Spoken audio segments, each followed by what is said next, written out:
বৃহস্পতিবার দিনে দুপুরে বেলা 10:30টায় নৃশংস মর্মান্তিক এই হত্যাকাণ্ডের ঘটনা ঘটে যায় মালদায়।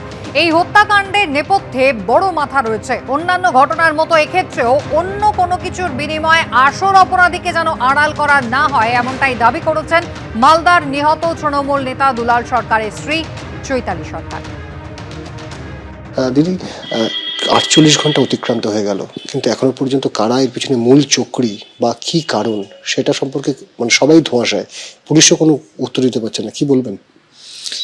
দেখুন, আমি সিএম এর সাথে কথা হয়েছে, উনি বলেছেন যে বিষয়টি উনি দেখছেন, আর আমারও বিশ্বাস যে পুলিশ বার করবে। কিন্তু সত্যি কথাই আপনি যেটা বললেন, এতক্ষণ হয়ে গেল এখনো ধরা যাচ্ছে না।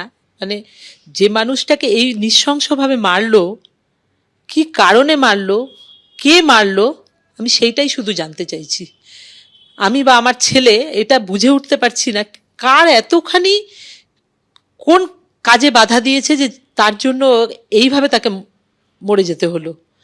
তা আমিও চাইছি যে ইমিডিয়েট পুলিশ এটা বার করুক। এটা পুলিশের কাছে কোনো কিছু অসম্ভব নয়, কিন্তু আমার আশঙ্কা হচ্ছে বিভিন্ন জায়গা থেকে বিভিন্ন লোকের নাম শুনতে পাচ্ছি, বলছে বিভিন্ন জন বিভিন্ন কথা বলছে, কিন্তু আসলটা বার করতে পারবে পুলিশ। এবং আমার আশা অন্যান্য কেসের মতো যেন এখানেও কোনো কিছুর বিনিময়ে আসল যে অপরাধী তাকে যেন লুকিয়ে না দেওয়া হয়, সেই মানুষটাকে বার করে যেন শাস্তিটা দেওয়া হয়। আমি জানি অনেকে এখানে অনেক কাজ করছে, কারণ যদি সেই বড় বড় মাথাগুলো, আমার দীর্ঘ বিশ্বাস এখানে বেশ কিছু বড় মাথা আছে যারা এটা ঘটিয়েছে, এরা তো শুধুমাত্র ভাড়া করা লোক, এত নৃশংসভাবে মারতে পেরেছে। কিন্তু যাদের মাথাগুলো আছে সেই মাথাগুলোকে টেনে বার করতে হবে। আমি এর শেষটা দেখতে চাই, কে আছে, তার কি উদ্দেশ্য, তার শাস্তিটা যেন সঠিক হয়।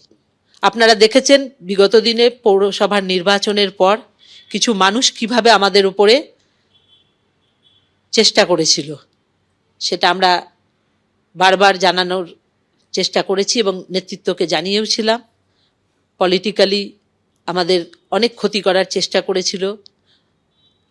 এখন কারা আছে, কি কারণ, একাধিক কারণ হতে পারে, সেটা তো পুলিশ বার করতে পারবে, সেটা আমার পক্ষে তো সম্ভব না এই মুহূর্তে। গত 2 বছর আগে দুলালবাবুর সিকিউরিটি তুলে নেওয়া হলো, সেই সিকিউরিটিটা থাকলে আজকে হয়তো এর পরিণতি নাও হতে পারত। একদম, এটা সঠিক কথা, সিকিউরিটিটা তুলে নেওয়া হয়েছিল। যদি সিকিউরিটি যখন ওর 2008 সালে একবার ওকে অ্যাটেম্প নেয়, সেই সময়ে সিকিউরিটি দিয়েছিল, কিন্তু তার পরবর্তীতে 21 সালে এরকম সিকিউরিটি তুলে নিয়েছে। আমি জানি না কার অঙ্গুলি হেলনে এবং কার কি উদ্দেশ্য ছিল, যে কে এটা করেছে। এটা আমারও খুব জানার ইচ্ছা প্রশাসনের কাছ থেকেও, যে কেন সিকিউরিটিটা তুলে নিয়েছিল, কি তার উদ্দেশ্য ছিল। যেখানে যে সমস্ত মানুষের সিকিউরিটির দরকার নেই তারা সিকিউরিটি নিয়ে ঘুরে বেড়াচ্ছে, যেই মানুষটা সবসময় দল এবং মানুষের জন্য কাজ করে, সেই মানুষটার সিকিউরিটিটা তুলে নেওয়া হলো বলে আজকে তাকে এইভাবে চলে যেতে হলো। আমি, আমার ছেলে, আমরাও আতঙ্কিত যে দুলালবাবুর পরে আমাদেরকে কি করবে আমি জানি না। আমি পুলিশ প্রশাসনকে বলবো যে আমার ছেলেটা আছে, আমি এতদিন ভয় পেতাম না, জানতাম মানুষ তো সাথেই আছে আমাদের। আমি জীবনে কোনোদিন সিকিউরিটি নিইনি, আমিও দীর্ঘদিন মহিলা প্রেসিডেন্ট ছিলাম দলের। আজকে মনে হচ্ছে আমার ছেলেটার জন্য আমাকে থাকতে হবে, সেই জন্য আমি একটু আতঙ্কিত অবশ্যই। আতঙ্কের কথা শুনলেন তৃণমূলের নেতা, তার এ ধরনের মর্মান্তিক মৃত্যু এবং তারপর তাঁর স্ত্রী, তিনিও কিন্তু নিরাপত্তাহীনতায় ভুগছেন। ইতিমধ্যেই বিরোধীরা তারা কিন্তু এই ঘটনায় সমালোচনায় সরব হয়েছেন।